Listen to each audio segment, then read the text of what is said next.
quem sabe a gente canta bem. Tá? Então, convite para todos vocês, participem, para a gente fazer essa casa aqui só de alegria com a música. O tema de hoje é simplicidade e pureza de coração. Ele está no Evangelho segundo o Espiritismo, capítulo 8. É interessante quando a gente vê o Evangelho. Dessa vez não me deram nenhuma cola, né? Porque normalmente a gente vem para cá, pega o livro tal, lá tem tudo que você pode fazer para a palestra. Dessa vez falaram só o tema. E aí, como a gente brinca no curso do ESG, quando a gente tem uma dúvida, aonde a gente tem que procurar? É no Evangelho segundo o Espiritismo. Aí eu fui lá, achei a palestra prontinha. Só converter em palavras, né, para a gente poder conversar essa noite aqui.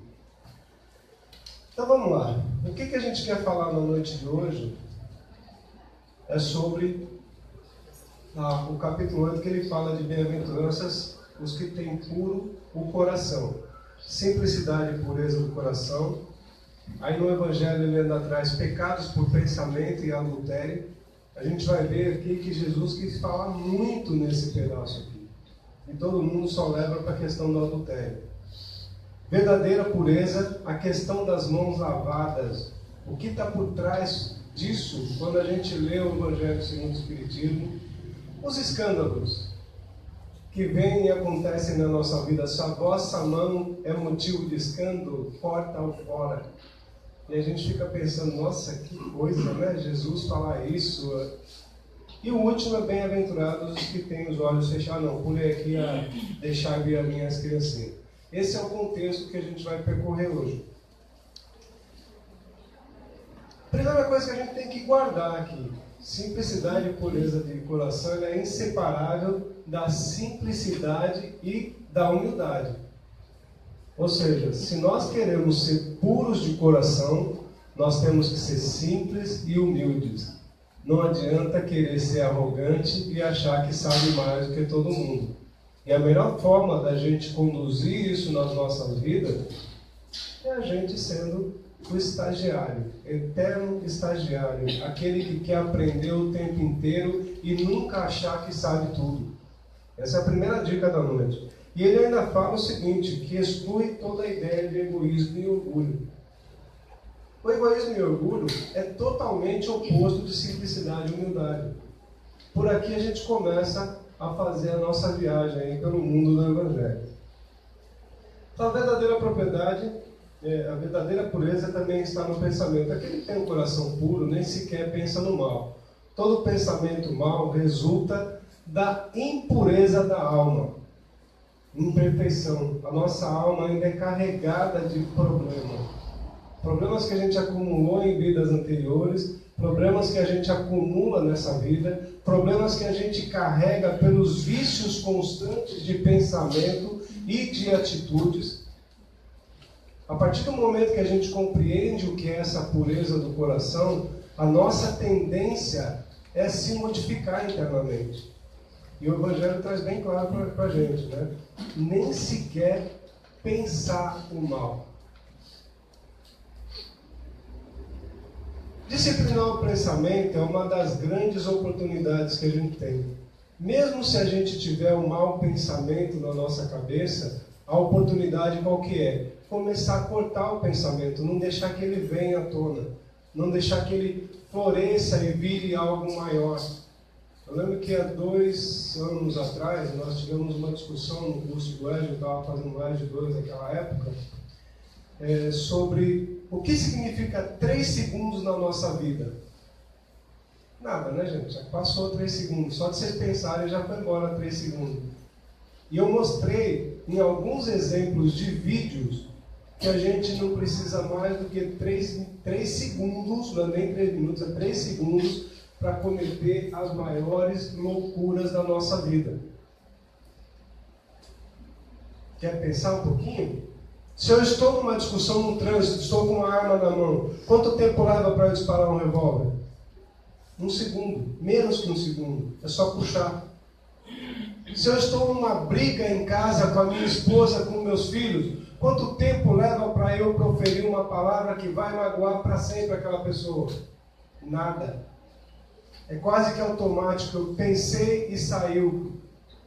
Então, quando a gente olha essa frase aqui, o gostoso é a gente pensar, eu posso. Por isso que eu comecei com a música do Fábio Melo. Eu posso, tudo posso. Eu tenho que tentar. Porque enquanto eu não tentar, eu continuo com o mal na minha vida. E o mal não é bom. Porque ele nos faz sofrer. E ele faz sofrer também todos aqueles que estão ao nosso redor. Então a palavra vem clara. Enquanto a gente está rejeitando, a gente está realmente aproveitando da oportunidade do mal. Dá para a gente viver sem o mal na nossa vida? Principalmente no Brasil, do jeito que ele está, quase que impossível. Se a gente consegue se controlar internamente, a hora que a gente sai daqui do GPEC e olha para a rua, a gente vê um monte de condições que nos fazem ficar um pouco diferente. Ou é porque a gente viu algum necessitado, ou é porque alguém passou na nossa frente e pisou no nosso pé, ou é porque alguém está no ônibus nos incomodando, e o mal está aí. Então o segredo nosso é disciplinar. O processo do Espírito, ele é disciplinar. O tempo inteiro, disciplinar. O mal é sempre mal, não é? Nesse momento político maravilhoso, eu imagino que está todo mundo querendo que o chinesinho lá, o coreano, mande o míssil lá para Brasília para acabar com Brasília. Você está balançando a cabeça, mas eu escutei isso de mais do que 10 pessoas em lugares diferentes e já vi isso publicado no Facebook, na internet e tudo mais. É bom, né? É bom. A gente não deve pensar assim, em hipótese nenhuma. Porque se o mal é sempre... Opa, pulei aqui, desculpa aqui. Se o mal é sempre mal... Está com algum problema aqui. Bom, aqui a mensagem é o seguinte, que a gente tem que cortar o mal da nossa vida, e o mal é sempre mal, gente. A gente não vai conseguir modificar isso. Se a gente está pensando desse jeito aqui, isso vale para Brasília, vale para o assassino que acabou de cometer uma violência, vale para aquela pessoa que nos incomodou e a gente quis esganar essa pessoa, vale para tudo. O mal está na nossa cabeça. Então, enquanto isso estiver na nossa cabeça, nós é quem somos mal. Nós é que temos que trazer para dentro de nós o bem. E como é que a gente traz o bem para dentro de nós? Evitando pensar no mal. Vamos pegar a situação aqui de Brasília. Qual é o poder que eu tenho de modificar Brasília? Nenhum. Certo? Nenhum. O único poder que eu tenho é no dia da eleição escolher o melhor candidato que naquele momento me parece ser o melhor. Posso me arrepender amargamente quando eu chegar lá na frente e ver que o cara não está fazendo aquilo que eu gostaria que ele fizesse. Mas eu fiz o meu papel. Eu esperei, eu olhei, eu assisti os programas de televisão, eu vi a história do candidato, isso eu posso fazer. Agora, modificar Brasília, só se a gente, em conjunto, como sociedade, um monte de gente junto, se reunir para poder ficar batendo na porta lá do Temer. Falar, Temer, vamos modificar o país? Aí eu pergunto, quantos de nós temos coragem de fazer isso? Pouquíssimo. Deveríamos? Não sei. O nosso planeta não é de provas e expiações? E o Evangelho não traz para a gente que a gente tem exatamente aquilo que a gente merece por nosso progresso moral? Então, qual é o exercício que a gente faz com Brasília? Primeiro, como cristãos, é rezar pelos políticos, pelo nosso governante máximo, independente se a gente goste dele ou não. Se ele está lá, é porque ele tinha que estar lá. Nosso papel como cidadãos é querer o bem do nosso país, porque o nosso país estando bem, nós vamos estar bem também. Isso é tirar o mal da nossa cabeça. Ah, Marco, mas como é que é lá, Petrobras?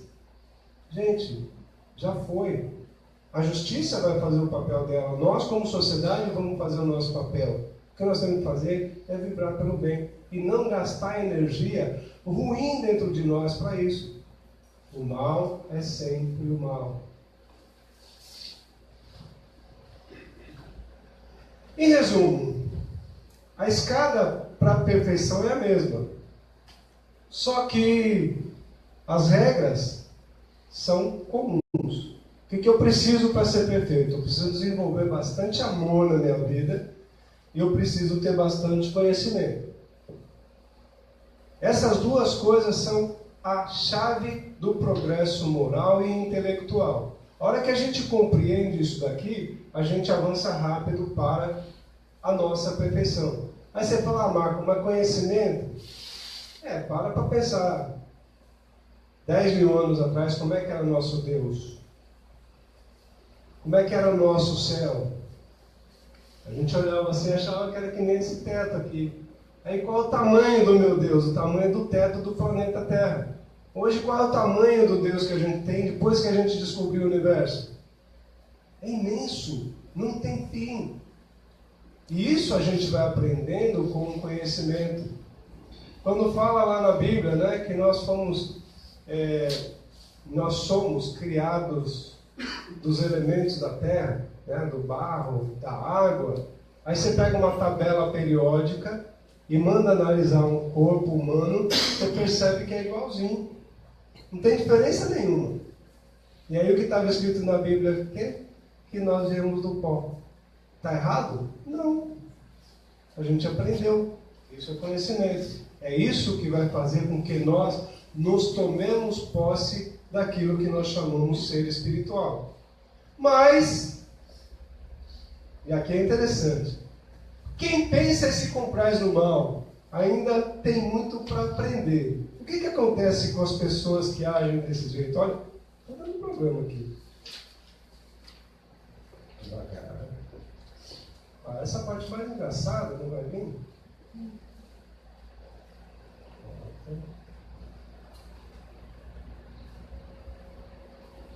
Não vai dar para ver, gente. Não vai dar para ver. Não sei porque ele não está fazendo as animações que tinham lá. Então não vai nem para frente nem para trás. É a versão dele. Dá uma acertada lá. Dá uma acertada lá para mim, faz favor, Jorge. Mas aqui o engraçado é o seguinte, né? A gente, quando se compraz do mal, faz o mal, a gente não vai para frente. A gente fica parado, estacionado, sofrendo, remoendo e fazendo de novo. E isso é a parte ruim. Quando a gente está de posse daquilo que nós verdadeiramente somos, aí a gente até indo contramão, a gente consegue. Jorge, dá um clique aí. Volta lá, dá um clique aí. Vê se você consegue só no... Não, não está dando. Deixa aqui. Pode passar, Jorge. Por favor. Aqui era uma brincadeira só que o cara na escada rolante rodando assim e a pessoa andando na contramão na escada rolante. E o processo é o mesmo, o aprendizado é o mesmo para todo mundo. Só que enquanto a gente não está evoluindo, a gente está sofrendo. E isso é que a gente tem que evitar no nosso processo. E foi isso que Jesus quis dizer, que ele condena o pecado mesmo no pensamento. E aí 99,9% das pessoas que leem a Bíblia falam do adultério. O adultério foi só uma força de expressão que Jesus colocou para fora para insinuar que o cara que está traindo a esposa com uma outra mulher, na realidade, é a mesma coisa que um cara que está traindo em pensamento.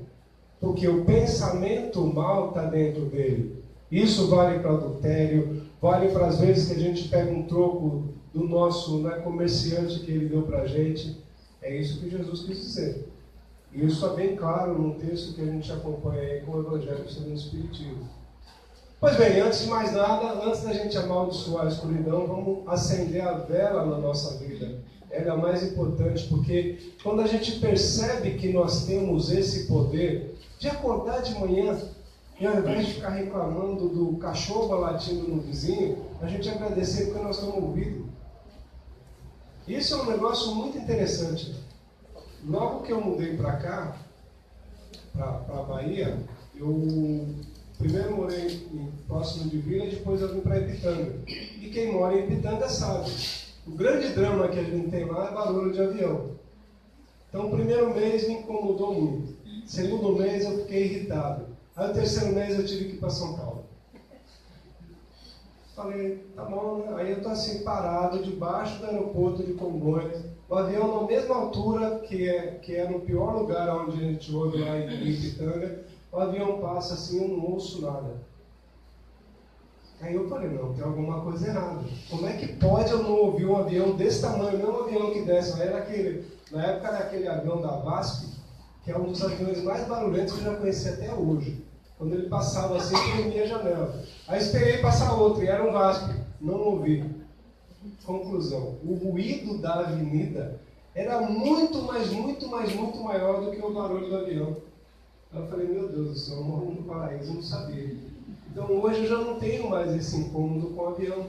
Eu estou realmente agradecendo pela oportunidade de ouvir o avião. Coisa que se eu estivesse em São Paulo, eu ia estar ouvindo um caminhão passando. Isso é que a gente tem que valorizar. Às vezes a gente acha que está numa condição tão ruim e não percebe as coisas boas que tem ao nosso redor. O nosso amanhecer, como é maravilhoso. Você dá uma acordada assim, às 5 da manhã, dá uma descidinha ali na praia. Qualquer lugar aqui, ó. Você vai de Stella Maris até onde você quiser ir e para olhar o nascer do sol. Que satisfação que dá. A gente sai dali parecendo que nós ganhamos alguns anos de satisfação e de felicidade. É assim que a gente tem que encarar, acender a luz que nós temos em meio da escuridão que nós mesmos pregamos.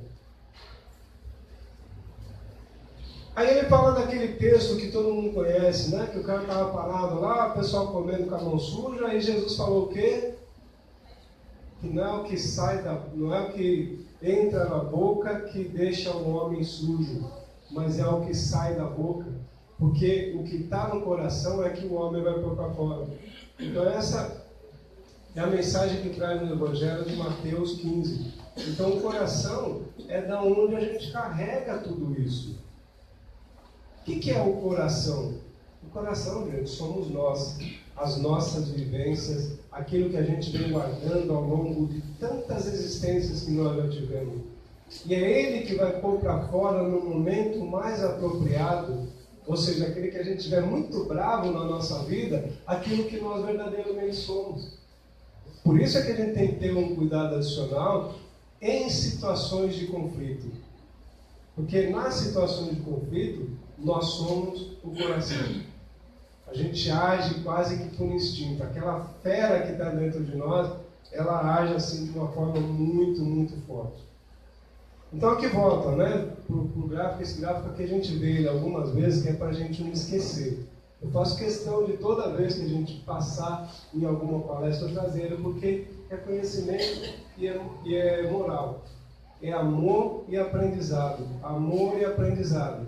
A gente vem para cá, assiste o curso da Ed, nossa, Marco, que coisa mais linda. Aí sai ali no portão, chuta o cachorro que ele estava na nossa frente. O que adiantou o conhecimento, gente? A moral está aqui, ó. Né?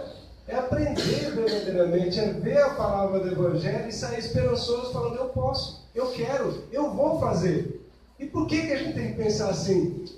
Uma das etapas que a gente tem quando a gente vai crescendo aqui é a etapa da felicidade. E essa etapa deve ser a mais gostosa. Porque eu fico imaginando os poucos momentos de felicidade que eu tive na minha vida, o quanto que eles foram bons. Imagine nessa etapa aqui, ó, quase aqui assim, ó, você 100% do tempo feliz, passa chuva ou passa sol. Essa é a conquista que a gente tem que buscar. Querer fazer todos os dias, ser inalterável em função das circunstâncias do nosso dia. Então a vida aí agora já começa a modificar um pouco. Né? A gente já aprendeu, a gente já sabe o que é o conceito desse coração puro, agora a gente tem que mexer com a gente. A gente tem que sair daqui hoje conscientes de que nós podemos sim e nós queremos o coração puro.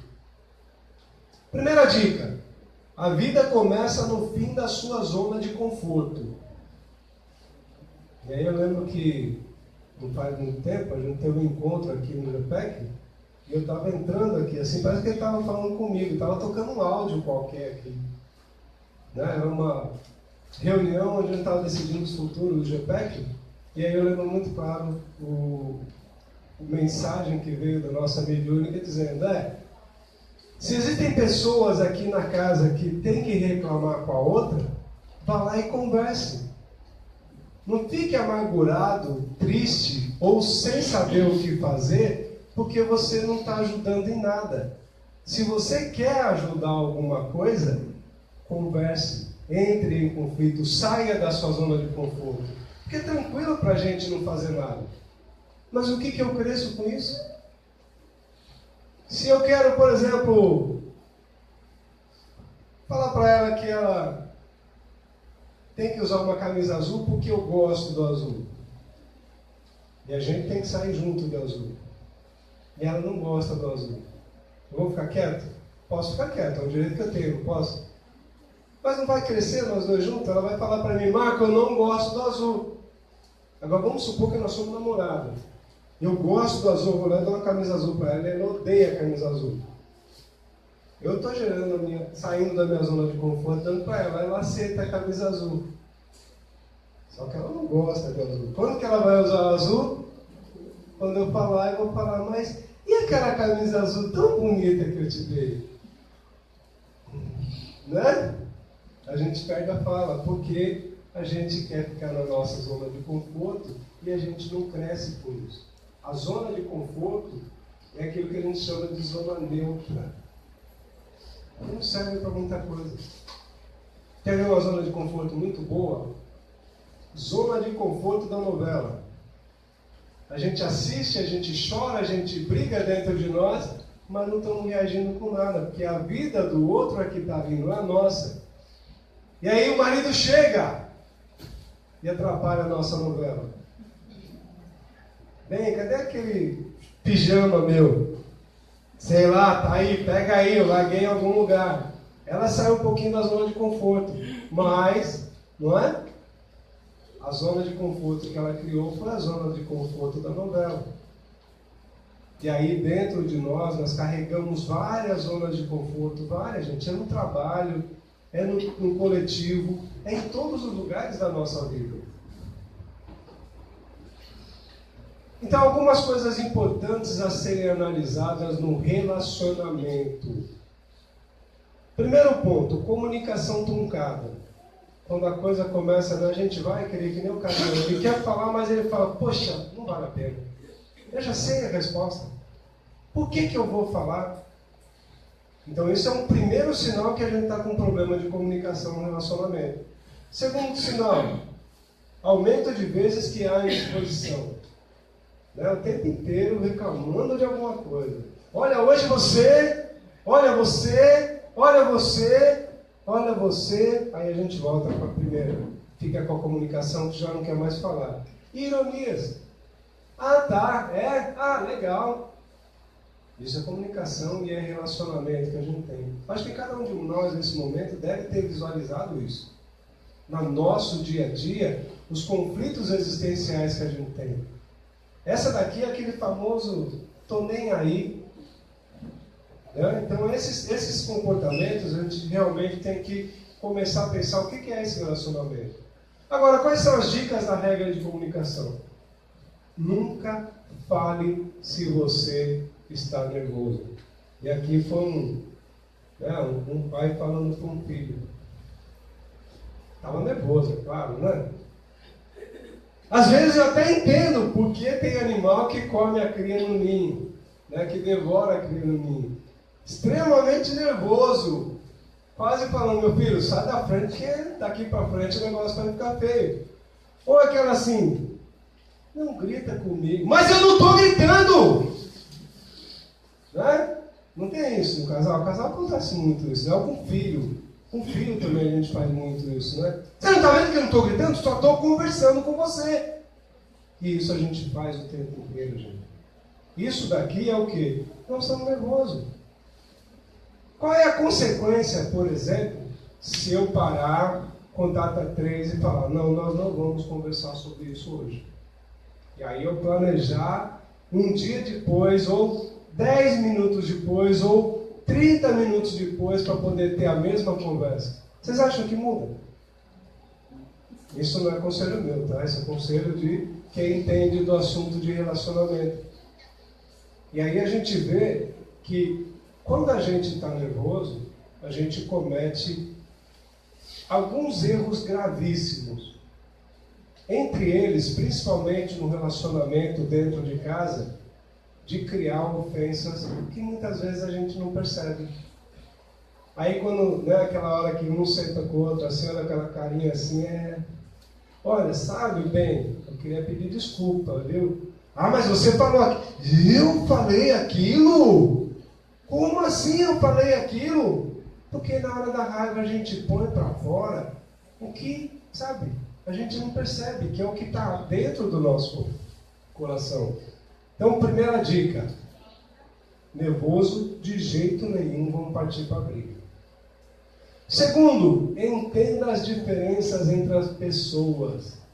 Quando você fala para o homem, nada é nada mesmo. O que você vai fazer hoje, Marco? Eu não vou fazer nada. Eu vou querer assistir televisão, né? Ou vou dormir. Não quero fazer nada. Bem, o que você tem? Eu não tenho nada. O que é o nada para a mulher nessa condição? Ela tem tudo. Ela só está dando a dica para a gente assim o quê? Cara, hoje o mundo caiu. Né? Sai da minha frente, não pergunta o que eu tenho, porque a coisa vai ficar feia. Aí marido sempre é carinhoso, fala, mas meu bem, você está tão diferente. Eu já não falei que eu não tenho nada? E daí, se você continuar, meu amigo, sai da frente, porque vai criar briga. Isso vale, estou brincando aqui na relação homem e mulher, mas vale para todas as condições. Nós precisamos entender as diferenças das pessoas. Então, né, se a gente está aqui no ambiente Bahia, tem várias gírias que a gente usa que são tranquilas. A gente não se ofende. E aí eu vou falar uma que aconteceu comigo no meu filho na escola, que quando aconteceu isso eu fiquei preocupado. Meu filho chegou em casa todo triste, deprimido, chateado, meio choroso. Falou, pai, eu estou triste desse jeito porque os meninos abusaram comigo na escola. Falei, o quê? Vamos na escola agora! Né? Aí depois a menina que estava lá em casa, que é uma amiga nossa, falou, não, calma, abusar aqui na Bahia é só brincadeira. É como se fosse para você lá em São Paulo zoar. Falei, não, mas meu filho falou que abusaram ele. Que abusar em São Paulo tem a conotação sexual. Abusado sexualmente. Então, se a gente não conhece isso, imagine eu, se não tivesse essa amiga do meu lado, o que eu ia fazer na escola? Ia passar vergonha, né? Porque eu estava disposto a ir na escola, pegar uma satisfação com a escola, falar, mas como assim? Venho aqui, pago para poder trazer meu filho na escola para ele ser abusado? Isso é conhecer as pessoas, isso é conhecer o ambiente que a gente está, isso é conhecer o como a gente tem que interagir com as pessoas. E não é da noite para o dia. Infelizmente, a gente tem que ir sentindo. Às vezes a gente coloca uma palavra que não soa bem, volta na primeira. Espera passar um nervoso. Aí tenta colocar outra. Espera passar um nervoso. Tenta colocar outra. E a gente vai crescendo. Vai se conhecendo e vai se melhorando. Isso vale de novo em todos os lugares onde há a comunicação.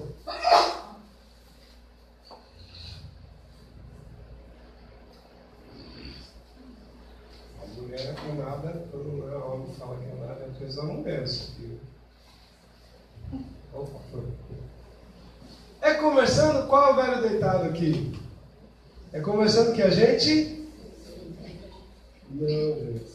Esse é o ditado errado. O ditado certo é esse aqui, ó. Está deixando. Não está deixando. Não está deixando. Esse eu precisava, Jorge. É conversando que a gente se desentende. Sabia disso? A gente não se entende conversando, porque é um jogo de orgulho e de vaidade ao mesmo tempo. Eu quero ter razão daquilo que eu estou falando, e o outro também quer ter razão. Se a gente não tiver essa percepção que nós temos que conversar desarmados, jogando as armas no chão, praticando o entendimento, o que acontece? É quebra-pau, é briga, é confusão. Ou então, é aquilo da gente ficar guardando pra gente, quando vê tá assim, ó, sufocado. Como se a gente tivesse com a camisa 5 números menor do que a nossa. Sentindo realmente que a vida não vale a pena. Então, no relacionamento, o conversando que a gente se entende, parte de um princípio básico que é: eu tenho que aceitar o outro como ele é. Ah, mas ele é chato. Como é que a gente trabalha uma pessoa chata? Não sabe, né? Também sei não. Mas tem algumas regras, né? A gente realmente deixa a pessoa falar aquilo que ela pretende falar e joga uma sementinha. Mas você já pensou assim? Eu falo isso, gente, porque eu sou chato, né? A minha esposa, ela tem uma estratégia comigo que ela fala assim, ó, você tá certo. Gente, quebra as pernas de qualquer pessoa. Aí você tá bravo, você tá nervoso, você fala alguma coisa, ela fala, não, você tá certo, é isso mesmo. O que você faz? Não faz nada. Você fica ali digerindo, né? Aí você sai pro quintal, aí você vai pra rua, aí você fala, mas eu não estou certo. Por que ela falou que eu estou certo? E você mesmo faz a sua autoanálise. E o chato que é chato vai ter que se virar. Problema dele. Isso é regra de convivência. Esse daqui é legal, né? Deixar vir as minhas criancinhas, aquele que não receber o reino dos céus como uma criança, nele não entrará. Tranquilo para todo mundo essa, não? Uma criança tem um sinônimo de pureza, não tem? Mas como assim? Não é o Espiritismo que trouxe para a gente que o espírito da criança pode ser mais antigo do que, sei lá eu quem? Que é extremamente velho. Só o espírito que tenha chegado à perfeição vai realmente trazer esse caráter da pureza? Não tem um contrassenso no Espiritismo? Não tem algo errado com o Espiritismo dizendo isso pra gente? E vamos pensar um pouquinho, né? A criançada, eles são, né, bacanas, né? Eles fazem tudo que pode, mais um pouquinho, não é? Como é que a gente encara isso dentro do Espiritismo e dentro da nossa realidade, como espírita, e sair lá fora e defender isso, por exemplo, com uma outra religião? O próprio Evangelho ele explica pra gente, né? A comparação é exata. Porque do ponto de vista presente, a criancinha ainda não consegue se manifestar como espírito antigo. Por duas razões. Pela sabedoria divina, que impõe que aquela criança, ela precisa receber carinhos de uma mãe. E pelo ponto de vista físico. O espírito, quando ele está no corpo de uma criança, ele não consegue se manifestar plenamente. Falta um pedaço dele ainda, do ponto de vista físico, né? O espírito está lá, mas falta um pedaço dele ainda. E qual é o motivo disso? Pensa bem, gente, uma criancinha no colo é a coisa mais gostosa que tem. A mãe, principalmente, a vontade que ela tem de dar carinho, a vontade que ela tem de dar amor, é algo sublime. E é isso que ao longo dos primeiros anos da vida do espírito, ele vai receber e é capaz de se modificar. Esses espíritos antigos, com essa tendência muito ruim, eles podem se modificar. Eles podem fazer com que a vida dele atual seja muito melhor do que a vida anterior, só por esse carinho de mãe que ele recebeu.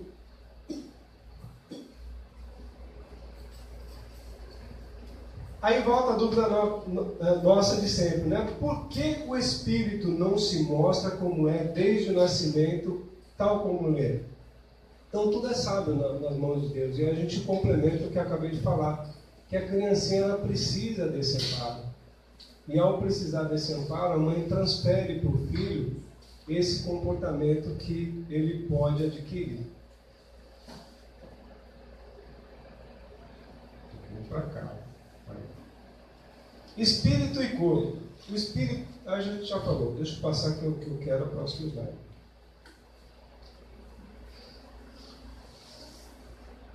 Falar do livro. Esse pedaço aqui que eu queria falar, que esse pedaço é muito legal.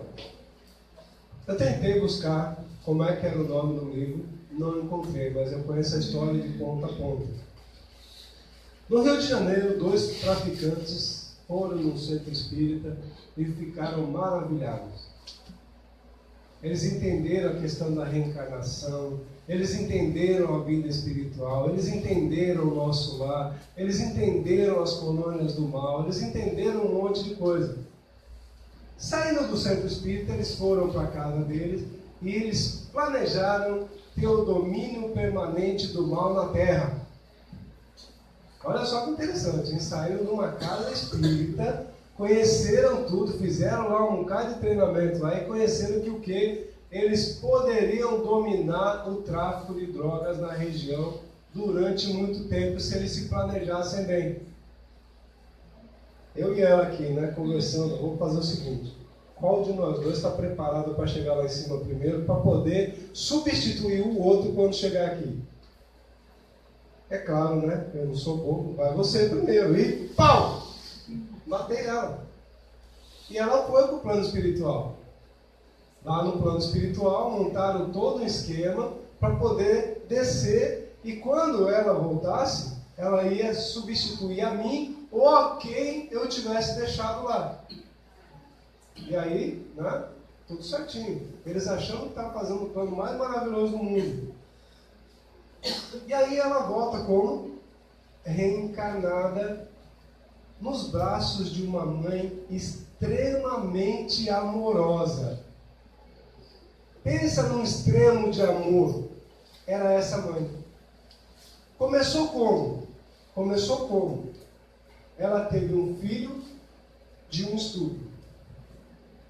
E aí o marido dela, né, de jeito nenhum, não quero mais você, abandonou a mulher. E ela continuou com o filho. E ela continuou trabalhando e continuou tendo todo o amor que ela podia por aquela criança. E a criança foi sentindo, isso lembra, gente, encarnação anterior, traficante barra pesada e queria dominar o mundo.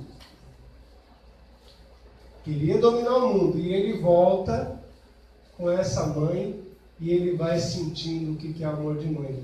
Quais são as primeiras tendências do espírito? Que ele vai colocando para fora essa existência anterior. No caso dele, à medida que ele foi colocando a existência anterior para fora, e ele foi vendo a mãe dele sofrendo por causa disso, ele foi se modificando. Ao passo que no final da história do livro, ele era um cara completamente modificado e já não tinha mais o mesmo interesse pelo tráfico. Então olha só o poder que se tem quando o amor é colocado em prática nessa questão do filho. Nós não sabemos a nossa existência anterior. Como filhos, a gente tem que respeitar o nosso pai. Como pais, quanto mais amor nós pudermos dar, melhor vai ser a oportunidade que esse espírito vai conseguir.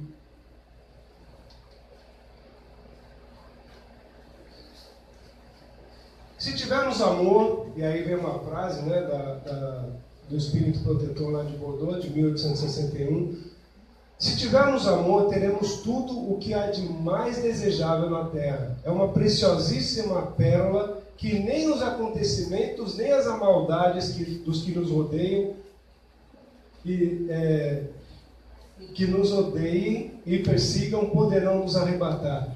Colocado o nosso tesouro lá, onde as vermes e o ferrugem não vai poder atacar. Por que eu coloquei isso aqui? O assédio da espiritualidade inferior e dos companheirinhos da época anterior desse cara que eu acabei de falar foi muito grande. Só que o amor da mãe dele venceu tudo isso de uma forma assim brilhante.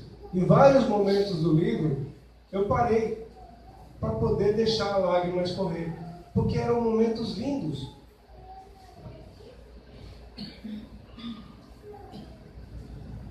Fechados, os olhos fechados, né? E aí vem a história do arrancar os olhos, não sei o quê, né? E aí a gente entra nessa questão aqui das pessoas que vêm com algumas deficiências, as situações especiais. E ele simplesmente coloca aqui, ó, bem-aventurados os que estão em expiação.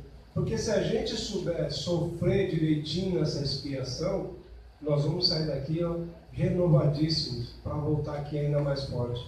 Esse é o que o texto traz para a gente. Então, lembrarmos de que o Cristo disse, convém que a gente arrancasse o nosso olho, é apenas uma alusão. Que a gente pode ter vindo nessa vista sem o olho, porque o olho foi o meu caminho de perdição numa existência anterior. Só que eu acho que a gente não deve sair daqui, nenhum de nós, achando que qualquer cego está na mesma condição. que qualquer pessoa que tenha perdido uma mão, em alguma existência anterior, ela possa ter tido algum delito grave. Primeiro, gente, por caridade. Por caridade. Nós estamos aqui numa casa espírita e nós precisamos aprender a ser caridosos.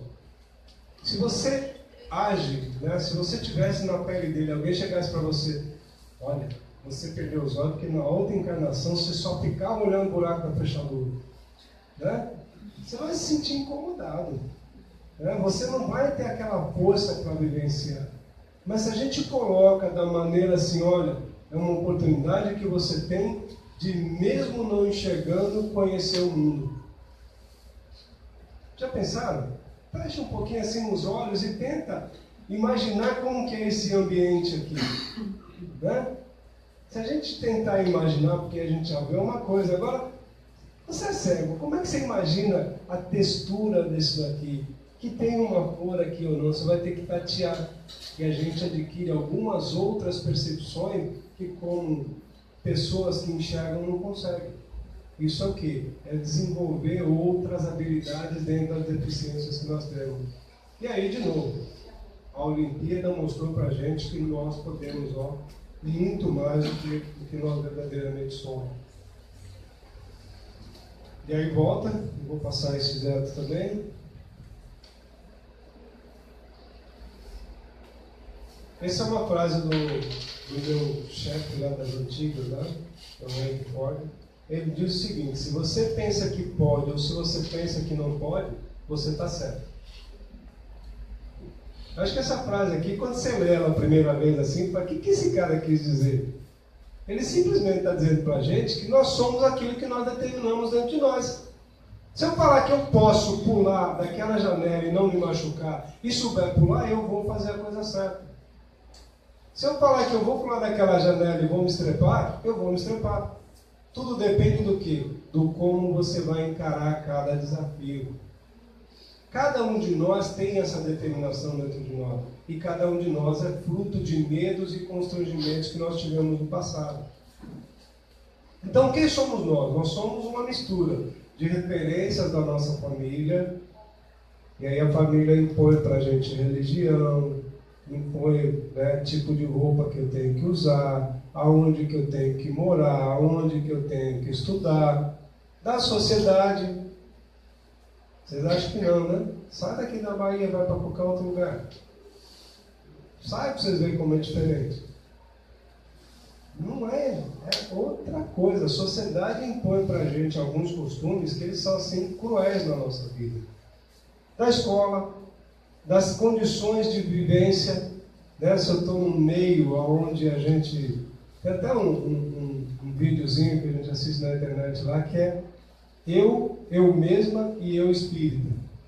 Que aí ela coloca uma posição de uma pessoa na figura central, que é ela querendo ir para a balada, e a outra no centro espírita. Né? No centro espírita é aquela doçura. Oi, amiga! E a outra só querendo balada. E ela no meio tentando defender as duas. O que é isso? É a vivência do meio. Quando a gente vem para a casa espírita, todo mundo quer virar santinho. Aí vai para a balada, meu Deus, né? E carregamos esses modelos em nossos comportamentos. O que nós precisamos pensar um pouco? Primeira coisa, só que faz parte de um trecho que eu assisti da palestra do Medrado, nós temos que curar o nosso passado. Ele colocou uma situação de um rapaz que ele foi pego, vocês devem conhecer aqui, ou talvez não conheça tanto, tal de Paz Mendonça. O rapaz, né, ele entrou lá e ele foi lá e roubou dentro do Paz Mendonça e foi pego em flagrante. Para ele foi o maior constrangimento da vida dele. E ele carregava isso até ele conhecer o Medrado. E ele dizendo o quê? Né, que esse constrangimento foi tão ruim para ele que ele não conseguiu progredir na vida dele. E aí o Medrado falou: por que você não volta lá e ressignifica esse passado para você? O que foi verdadeiramente aquele momento para você? Você fez porque você era bandido? Ele falou: não, eu fiz porque eu estava com vontade de comer bala. Você tem má índole? Não, você continua com má índole? Você acha que se você for colocado na mesma situação de novo, você vai cometer o mesmo delito? Ele falou: não, Medrado. Então ressignifica. Passado é passado. Ele não serve nada mais, nada menos do que um mero referencial para a sua vida. Então não guarde o passado como sendo parte do seu presente. Então esse é um primeiro passo que a gente deve dar. Dar vida nova aos acontecimentos do passado. Quando nós somos jovens, nós cometemos um monte de besteira. Porque nós somos movidos pela paixão, pela emoção, por um monte de coisa. A madureza vai chegando, a gente começa a reprimir. Não que a natureza esteja certa, não, porque a gente deixa de fazer muita coisa boa também, porque nós estamos tão, cansados, calejados, que a gente deixa de viver. Isso é uma coisa que a gente não pode também. A gente tem que viver o hoje conscientes do nosso amanhã. Então nós temos que mudar o conceito de vida, de mundo, reconstruir, dando realmente o fato real do nosso passado. Nós não podemos ficar autômatos ao nosso passado. Trabalho esse negócio aqui. Então, dentro de nós há essa força motriz que pode fazer com que a gente se modifique. Nós somos agentes de nós mesmos. Olha só, no mundo da moda, olha só que interessante. Beleza tem que ter padrão e esse padrão de beleza ele é valorizado. Olha só, rostinho bonito, né? Um corpinho ajeitado, um sorriso sempre no rosto, não é? Olha só, que beleza que essa mulher tá, não é? São mulheres bonitas. Todas elas perfeitas, não são? Aparentemente, assim, olhando, ninguém conversando com elas, é claro, né? Vai que conversa, ela fala uma coisa que mulher, então... Não sei se vai funcionar, mas se não funcionar, eu falo para vocês o que eu queria trazer aqui. Olha só, magrinha, padrão de beleza da moda, certo? E a plus size? E essa moça aqui, não sei se vocês repararam, olha só, não tem pé. E a de lá também não tem pé. E elas conseguiram, gente, deixar de lado a vaidade para poder fazer parte desse mundo da moda. Quantos de nós, em sã consciência, teríamos essa coragem daquelas 3 últimas ali? Ai, eu estou gordo, não vou na festa não. Ai, meu vestido não serve mais. Gente, nós somos o que somos, gordo, magro, com perna, sem perna, cego ou careca. Nós temos que nos valorizar como nós somos. Então a força de vontade vem de cada um de nós. Nós temos que colocar isso para fora assim, ó, aquela energia atômica que vai fazer a gente viver. E nós não podemos ter dúvida disso. Nada de ficar na zona de conforto. Aí de novo, é mais fácil eu ficar reclamando que eu estou gordo e continuar comendo pipoca no sofá, ou eu partir sendo gordo e me mostrar para o mundo, mostrando que eu posso dançar, que eu posso realmente ser feliz. É uma questão de escolha de cada um, né? Volta. Então, perigo de ficar na zona de conforto, nós não crescemos. A gente realmente fica parado. Esse daí é um personagem de uma novela que ele conversava com um burro. Extremamente simples. Extremamente simples. Mas ele ia para a rua e ele conversava com as pessoas. E ele falava... Policarpo. O burro é o Policarpo, né? E ele é o... Então, não, ela conhece bem. Eu conheço da história, né? Eu vi alguns pedaços da novela. E o que me chamou a atenção na novela é isso, né? Que ele era um cara extremamente simples. E ele ia em alta sociedade, conversava do jeito dele simples e encantava. Do jeito dele. Nós somos meio caipiras, nós somos o que somos. E nós podemos mais. Aqui... a gente precisa entender aonde a gente pode atuar. Eu vou passar aqui. Não vai funcionar. Não sei porque não funciona assim. Olha só que interessante aqui. Aqui sou eu. Quem que eu controlo no mundo? Só eu. Aqui nessa faixa amarela é que eles estão próximos de mim. Minha esposa, meus filhos, meu chefe, meu vizinho.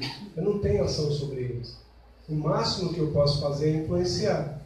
E essa área de fora é a sociedade, é o mundo que a gente vive. Eu não consigo influenciar nada.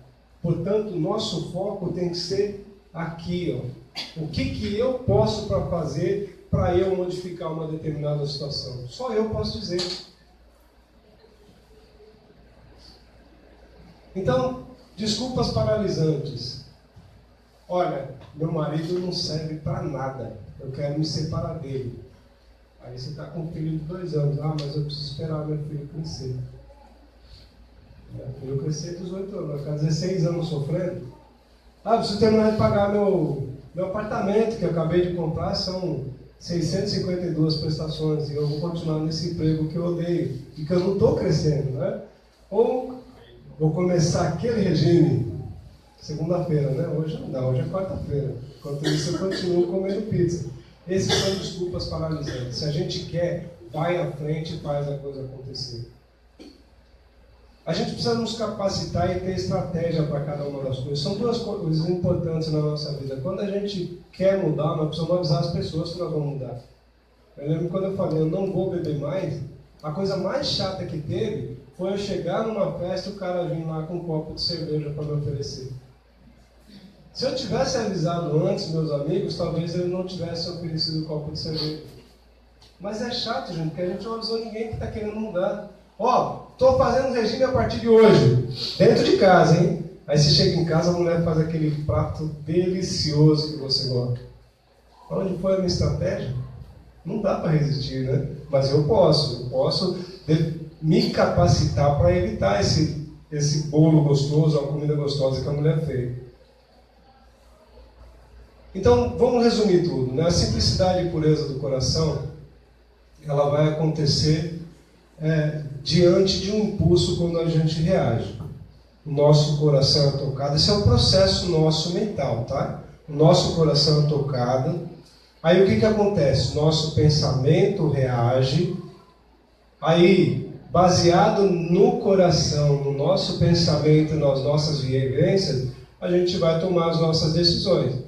Nós podemos ficar quietos, nós podemos verbalizar, nós podemos gritar, nós podemos chorar e nós podemos partir para uma ação, que pode ser uma briga ou executar alguma coisa. Então eu falo, vou correr hoje. Meu coração tocou. Por que ele tocou? Porque acabei de sair do cardiologista e falou, velho, se você não for fazer caminhada, você vai morrer. Coração, né? Direto. Então esse é o processo mental. Como é que a gente faz as coisas acontecer dentro desse processo mental? Primeiro, no nosso coração ele guarda o que somos. Não temos controle sobre isso. Seja lá o que for que vai acontecer na nossa vida, ele vai dar o sinal dele. Que pode ser bom ou não. Aí vem o pensamento. Como é que o pensamento reage? A reação inicial do nosso pensamento é instintiva, ela acompanha o coração. Então, se a gente está aqui magoado com alguma coisa, e aí a pessoa vem falar com você, lá vem ele de novo, né? Na cabeça a gente pensa assim, qual é o passo que a gente tem domínio? Lembra do eu? Qual é o passo que eu posso controlar? É aqui que a gente faz a diferença. É tomando a decisão que a gente vai fazer a diferença. Então, primeiro, né? Conta até 3. Só de contar até 3 a gente deixa de cometer os grandes erros da nossa vida. Pensando, e se Jesus, como é que ele faria se estivesse na mesma situação? A qualidade dos nossos pensamentos, a gente acabou de aprender que eu tenho que ter pensamentos bons, que eu tenho que viver de forma diferente, que eu não posso adulterar a minha cabeça com pensamentos corrompidos. Se tivermos que falar, que nós coloquemos palavras que ajudem a construir e que não derrube. E por fim, nunca partir para a briga. Nós podemos sim conter. Nem que esse conter seja entrar no nosso quarto e ficar quieto. Com o outro reclamando, né? Com o outro reclamando. E com calma a gente esperar o momento adequado para a gente conversar. Então, para finalizar, nós temos que sair daqui hoje conscientes de que sim, nós podemos ser puros de coração. Como é que isso acontece? Sair da inércia. Eu não vou fazer, eu não quero fazer, e partir aqui para o quê? Como eu faço. E a partir daí a gente realmente crescer. Né? Quando a gente parte por esse processo aqui, chega lá em cima e fala, eu venci, eu consegui. É tão gostoso, gente. Quando a gente começou com o nosso coral aqui, ficou um monte de gente conversando, né? Cantando assim. Quando a gente fez a primeira oportunidade de fazer alguma coisa, sabe aquela satisfação? Poxa, nós conseguimos. E são várias coisas que acontecem na nossa vida assim. Então, sejamos como Paulo, né? Paulo deixou para a gente, lá na prisão, um monte de coisas. Mas o que ele deixou para a gente, de bastante legal, é que tudo posso naquele que me fortalece. Se a gente entendeu bem a mensagem da noite, tudo que a mensagem está dizendo para a gente é sim, eu posso ser igual a Jesus. Tá? Boa noite, obrigado a todos.